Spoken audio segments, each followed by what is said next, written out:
প্রত্যেকটা ঋতুরই কিন্তু আলাদা একটা সৌন্দর্য আছে।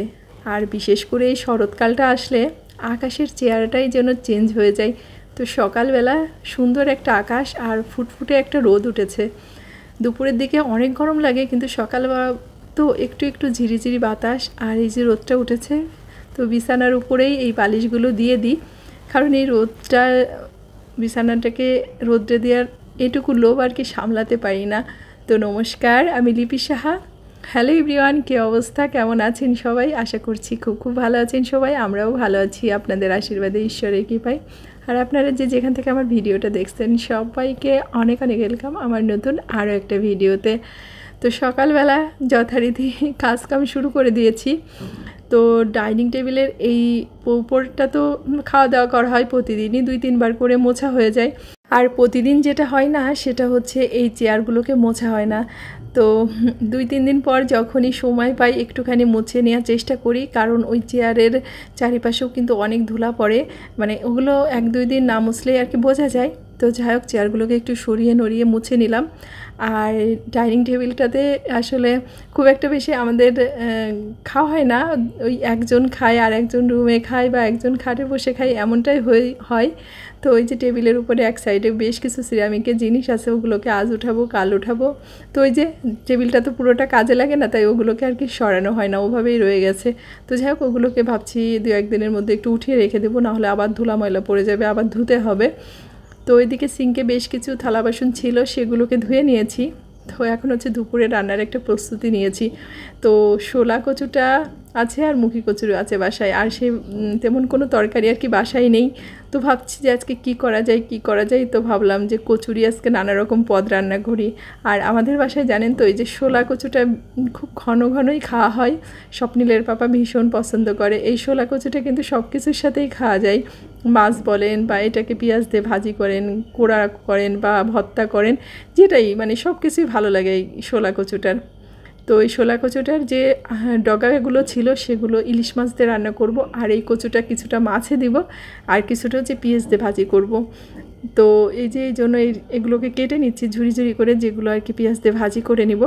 এই ভাজিটা আমি জানতাম না, তবে আমার ননদ যখন এসেছিল আমাকে বলেছিল যে এইভাবে ভাজি করলেও কিন্তু অনেক মজা লাগে। তো এই শোলা কচুর ডাঁটাগুলোকেও কেটে নিয়েছি। তো ওগুলোকে এই যে ইলিশ মাছ দিয়ে রান্না করব। তো এদিকে ইলিশ মাছগুলোকে ছোটো ছোটো করে কেটে নিয়েছি। ইলিশ মাছটা খুব একটা বড় না, যদিও ছোটো, তারপরেও কচু দিয়ে রান্না করলে বেশ ভালোই লাগে কিন্তু। তো এই যে মাছগুলোকে এভাবেই একটু লাল লাল করে ভেজে নেব। তো যাই হোক, এদিকে প্রায় মাছটা ভাজা হয়ে গেছে। তো এখন হচ্ছে এই মাছটাকে উঠিয়ে এবার কচুটাকে দিয়ে দেব। তো আমাদের ওইদিকে কচু শাকটা যেভাবে রান্না করে, মানে বিশেষ করে আমার মা যেভাবে রান্না করে, আমি সেভাবেই কচু শাকটাকে রান্না করি। কিন্তু ঢাকায় আসার পরে দেখেছি একটু অন্যরকমভাবে রান্না করতে। মানে আমরা হচ্ছে কচুটাকে কেটে ধুয়ে জল ঝরিয়ে রেখে দিই, আর তেলের উপরে শুকনো মরিচ, তেজপাতা বা জিরে ফোড়ন দিয়ে দিই। তো এভাবেই আর কি রান্নাটা করি। তো দেখেন আমি কিভাবে রান্না করি। তো এই যে জিরা আর শুকনো মরিচ ফোড়ন দিয়ে দিয়েছি। এখন একটু ঘ্রাণটা বের হয়ে আসলে এখন এর মধ্যে কচু শাকটাকে আর কি দিয়ে দিব। তো কচু শাকটা অনেকেই কী করেন, ওটাকে আর কি ভাপ দিয়ে ফেলে দেন। আমি আবার ওটা করি না, কারণ আমি দেখেছি আমার মা এইভাবে রান্না করে, আবার আমার শ্বশুরবাড়িতে সেম এইভাবেই রান্না করে, মানে কচু শাকটাকে ডাইরেক্ট তেলের উপরে দিয়ে দেয়। আমি না, আবার অনেকের কাছেই শুনেছি যে কচু শাকটা ভাপ দিয়ে ফেলে দিলে নাকি এর ভিটামিনটা চলে যায়। তো জানি না, যাই হোক, আমি ভাপ দিয়ে আর কি রান্নাটা করি না, এভাবেই রান্না করি। তো ফোড়নের উপর দিয়ে কচু শাকটাকে প্রথমে একটু নাড়াচাড়া করে নিলাম, যেহেতু ফোড়নটা পুড়ে যাবে সে কারণেই। আর এখন এই যে এর ভিতরে একটু লবণ হলুদ দিয়ে আবার বাকি যে শাকগুলো ছিল সেগুলোকে দিয়ে দেব, কারণ কচু শাক তো ওই কড়াইতে কোনো সময়ই একবারে ধরে না, এটাকে 2-3 বার করেই দিতে হয়। পরে যে ঢাকনা দিয়ে দিলাম, একটু পরে একদমই কমে যাবে। তো সবগুলো একসাথে যে দিয়ে দিয়েছি। তো দেখেন কমে কতটা হয়ে গেছে। তো এদিকে কচু শাকটা হচ্ছে, আবার ওই পাশের চুলাতে কিন্তু মাছ বসিয়ে দিয়েছি, মানে মাছ রান্না করতেছি। তো ওটা হচ্ছে শোলা কচু দিয়েই মাছ রান্না করব। এটা হচ্ছে সিলভার কাপ মাছটা। তো এদিকে একটু জিরা আদা বেটে রেখেছিলাম, তো সে মশলা দিয়ে কচুটাকে কষিয়ে নিলাম ভালো করে। আর এইদিকে যে শোলা কচুটা যেটা ছিল, দেখেন একদম কমে কতটা জল বের হয়ে আসছে। এ পর্যায়ে একটু চিনি দিয়ে দিব, আর জলটা যাতে দ্রুত শুকিয়ে যায় সে কারণে একটু আটা দিয়ে দিব, তাহলে জলটা দ্রুত শুকিয়ে যাবে। তো আর একটু নাড়াচাড়া করে ভালো করে ঢাকা দিয়ে রেখে দেব। তো এদিকে আমার মাছের ঝোলটাও ফুটে গেছে, তো ওগুলোর মধ্যে আর কি মাছটাকে দিয়ে আর একটু ভালো করে ফুটিয়ে নেব।